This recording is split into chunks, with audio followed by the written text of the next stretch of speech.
Salut, bienvenue dans cette émission ou dans cette vidéo. Nous sommes en train de parler comment charger un avion.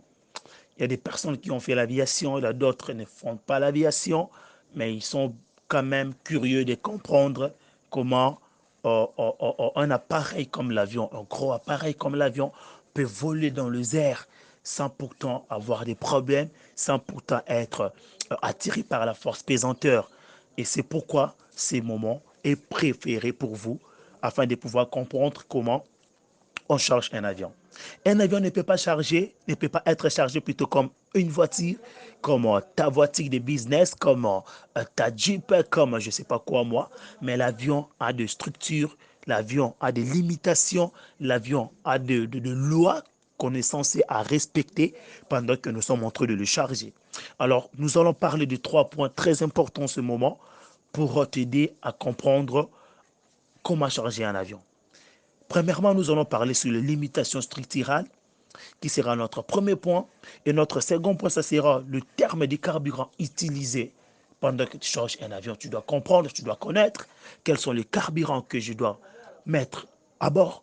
Et même si on charge, ou plutôt on ravitaille l'avion avec le carburant total, mais ce n'est pas seulement tous ces carburants total-là, mais le carburant total est réparti par rapport au carburant que nous sommes en train de mettre à l'avion. Et le troisième point, nous allons parler sur les définitions des masses ou des poids. Alors, premièrement, nous sommes rentrés sur la limitation structurale ou les limitations structurales de l'avion. Les limitations structurales, ce sont des limitations maximum de l'avion à ne pas dépasser. Pour sauvegarder la structure de l'avion, ils sont indiqués dans le manuel d'exploitation de l'avion. C'est-à-dire quoi? Chaque avion a le manuel d'exploitation approprié et qui doit être respecté. Et dans le manuel d'exploitation de chaque avion, nous voyons les masses structurales données ou les limitations structurales données par les constructeurs de cet avion. Premièrement, nous allons parler sur le poids maximum sans carburant, en anglais maximum zero fuel rate. Le poids maximum admissible de l'avion sans carburant utilisable, c'est-à-dire c'est le poids de l'avion sans pourtant mettre du carburant à bord. En phase finale de vol, la quantité de carburant peut tendre vers zéro. La structure de l'avion au niveau de la planture des ailes doit être capable de supporter les efforts de réflexion engendrés par la portance répartie sur les deux demi-voiles. Les maxi zero fuel weight restent invariables quelles que soient les conditions, ou le poids maxi sans carburant reste invariable quelles que soient les conditions. Deuxièmement, nous allons parler sur le poids maxi au roulage. On dit le poids maxi au roulage et le poids maximum avec lequel l'avion peut évoluer au sol. Le sonnaire de stationnement au point de débit manœuvre de décollage, c'est-à-dire masse maximum au roulage. Dès que l'avion roule, de quitter le parking jusqu'au point de décollage, ces moments-là, ces temps-là, que l'avion doit utiliser le poids maximum au roulage. Troisième point, nous allons parler, c'est le poids maximum au décollage. On dit le poids maximum au décollage est le poids de l'avion autorisé au décollage. C'est-à-dire quoi? C'est le poids que les constructeurs ont mis, qu'un exploitant doit respecter. Cet avion, quand ça doit décoller, ça ne doit pas dépasser telle masse. Par exemple, 73 500 kg. Maximum sur le décollage d'un avion, prenons Airbus 320, 73 500 kg que cet avion est censé de décoller, ou 73 tonnes 500 que l'avion doit décoller avec. Et quand tu charges cet avion, tu ne dois pas dépasser les 73 tonnes 500 là. Donc tu dois être inférieur à cette masse ou égal à cette masse pour que l'avion soit respecté et que l'avion décolle à des conditions normales. Troisième point, nous allons parler sur le poids maximum à l'atterrissage. En anglais, maximum landing weight. Le poids maximum total de l'avion autorisé à l'atterrissage en conditions normales. C'est-à-dire c'est le poids que le constructeur a mis, que cet avion, à l'atterrissage, doit atterrir avec autant de tonnes. Prenons l'exemple d'un Airbus toujours à 320. L'atterrissage est de 64 tonnes 500. C'est-à-dire quand l'avion va atterrir, l'avion est censé d'atterrir avec cette masse-là. Si l'avion dépasse cette masse-là, l'avion est surchargé, ça peut causer des problèmes, ça peut causer un crash, ça peut provoquer je ne sais pas quoi moi, parce que la masse à l'atterrissage n'est pas respectée. Les marzi take-off weight, qui est le poids marzi au décollage, et les marzi landing weight, qui est le poids marzi à l'atterrissage, peuvent varier en fonction de plusieurs aspects tels que la longueur de la piste, la pente, élévation de la température et tout compris. Voilà pour le premier point. On a parlé sur les marzi zero fuel weight, qui est le masse maximum de l'avion sans carburant. On a parlé sur les marzi, le poids maximum au décollage, qui est marzi take-off taxi weight. Marzi taxi weight, qui est le poids maximum au roulage. On a parlé sur les marzi take-off weight, qui est le poids maximum au décollage. Et puis pour chuter, on a parlé sur le poids maximum à l'atterrissage, qui est le marzi landing weight. Passons au second point, qui est les différents termes de carburant pendant que tu charges ton avion. Nous avons ce qu'on appelle les blocs fuel ou ramp fuel. Les blocs fuel, c'est quoi? Les blocs fuel, c'est la quantité de carburant à bord de l'avion avant la mise en marche des réacteurs. C'est-à-dire, c'est la quantité qu'on doit mettre à l'avion. On doit ravitailler l'avion avec autant de tonnes du carburant. Cela dépend de la destination, quittant l'aéroport de départ jusqu'à l'aéroport de l'atterrissage, tout à son champ. Le dégagement, les aéroports que l'avion doit dégager en cas de problème, et tous ces carburants-là, et dans l'ensemble, on appelle ça le bloc fuel. Deuxième point, sur les carburants, on parle que les taxi fuel.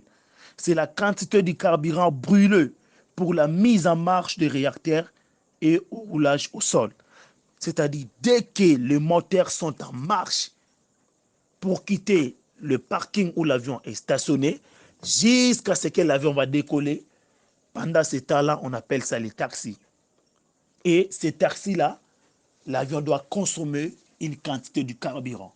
Et la quantité du carburant que l'avion doit consommer en quittant le parking jusqu'à aux pistes de service qui doit décoller, par exemple le piste D4 ou le piste 0, la piste 06 ou la piste D4 pour l'aéroport international d'Njili.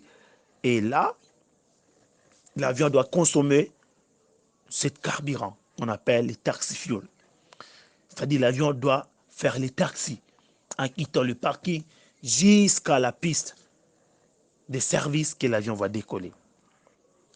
Les trip fuel ou de lestage, c'est la quantité de carburant consommé pour le voyage en vol, depuis le décollage jusqu'à l'atterrissage. Ça, c'est ce qu'on appelle le trip fuel ou le délestage.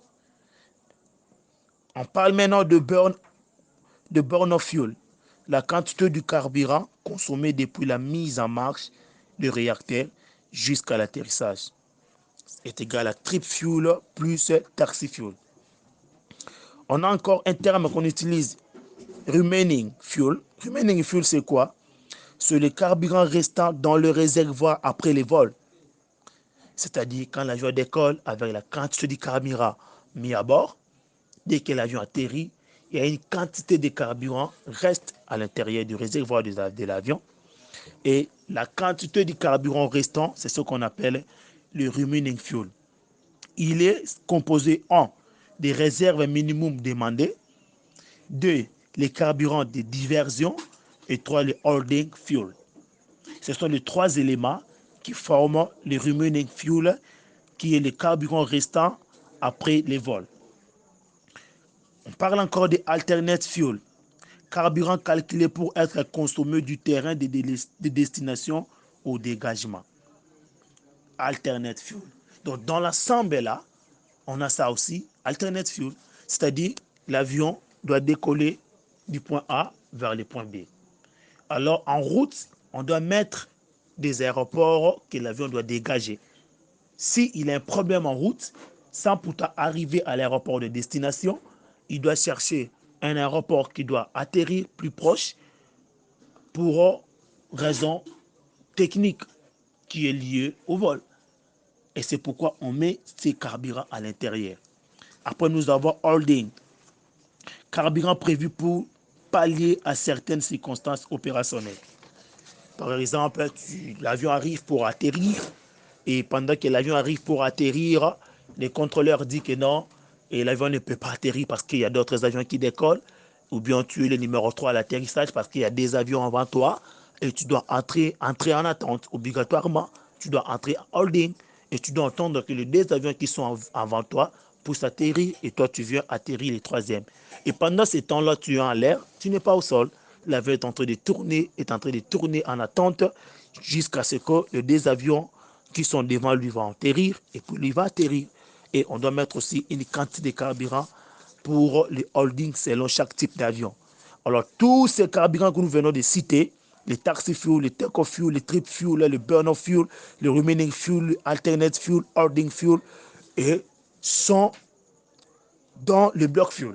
Donc, le bloc fuel, c'est la quantité de carburant global, ce qu'on peut dire le carburant global qu'on doit mettre dans l'avion. On additionne tous les carburants qui sont ici, on trouve le bloc fuel. On prend taxi fuel, plus take-off fuel, plus trip fuel, plus burn-off fuel, plus remaining fuel, plus alternate fuel, plus holding fuel. Et l'addition de tous ces carburants-là, c'est ce qu'on appelle le bloc fuel. Quand on doit ravitailler l'avion, comme on a pu dire, prenons 11 tonnes 500. Il sait qu'avec 11 tonnes 500, il a tout à l'intérieur. Tous les carburants que nous venons de citer, il a ça à l'intérieur de son avion.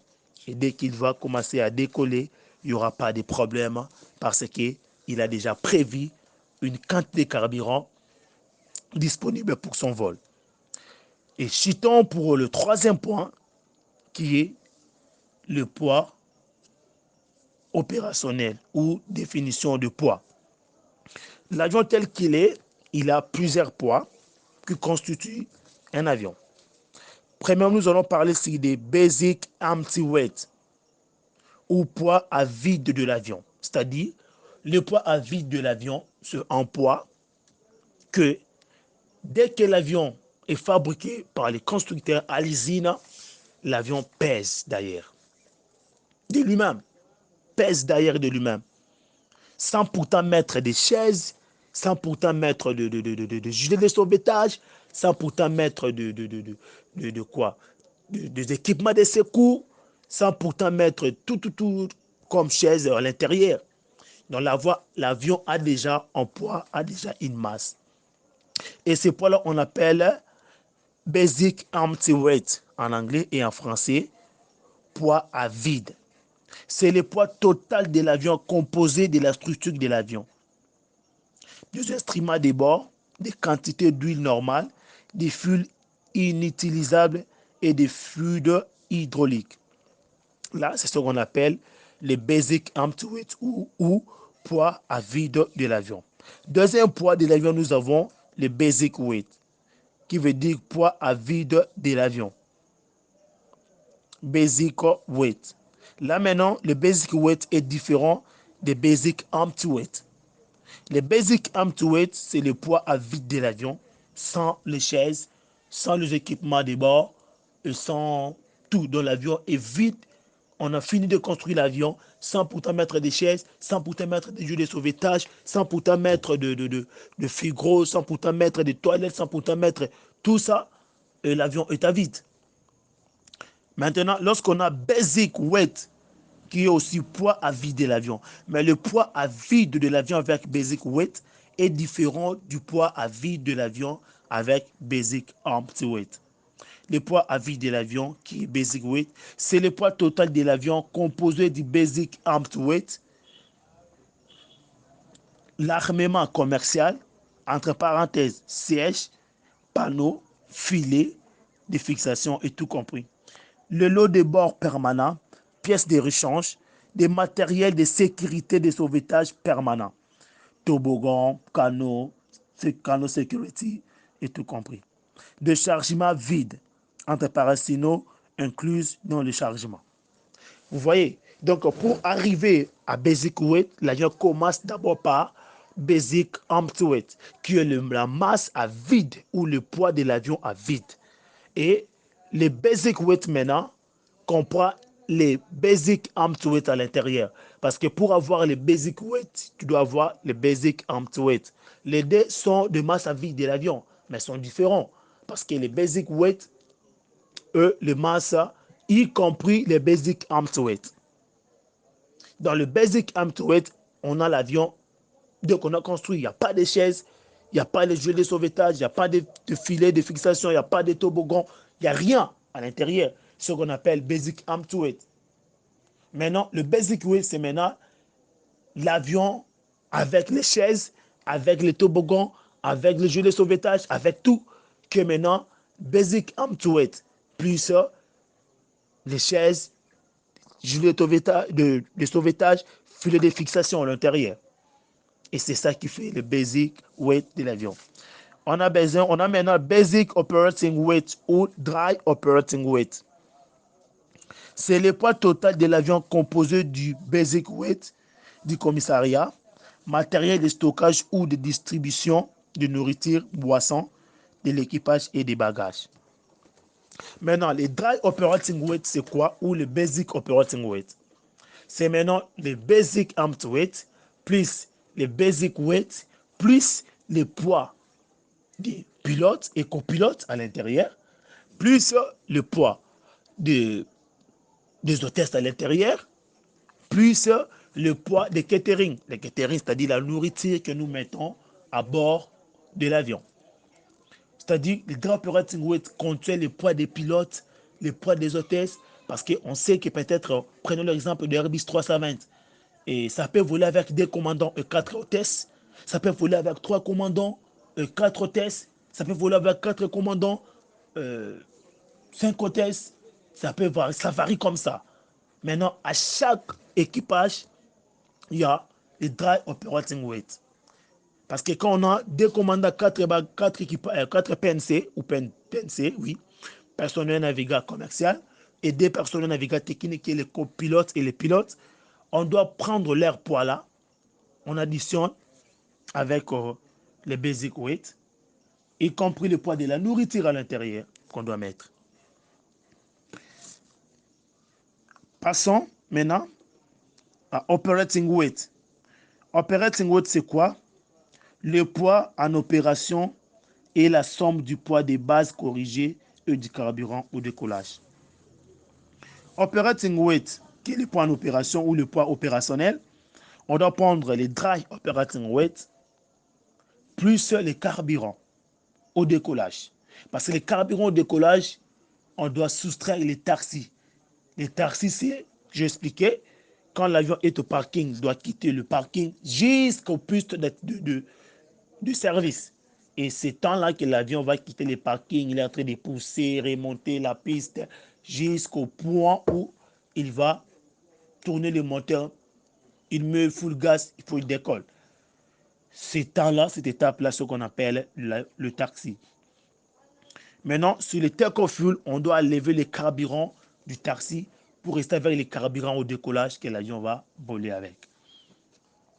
Maintenant, operating weight ou bien le poids opérationnel est égal. On prend dry operating weight plus le carburant au décollage. On a le poids opérationnel. Maintenant, zero fuel weight, le poids effectif de l'avion sans carburant. Le zero fuel weight est différent de Marzi zero fuel weight. Les Marzi zero fuel weight, j'ai expliqué, c'est le poids donné par le constructeur à ne pas dépasser.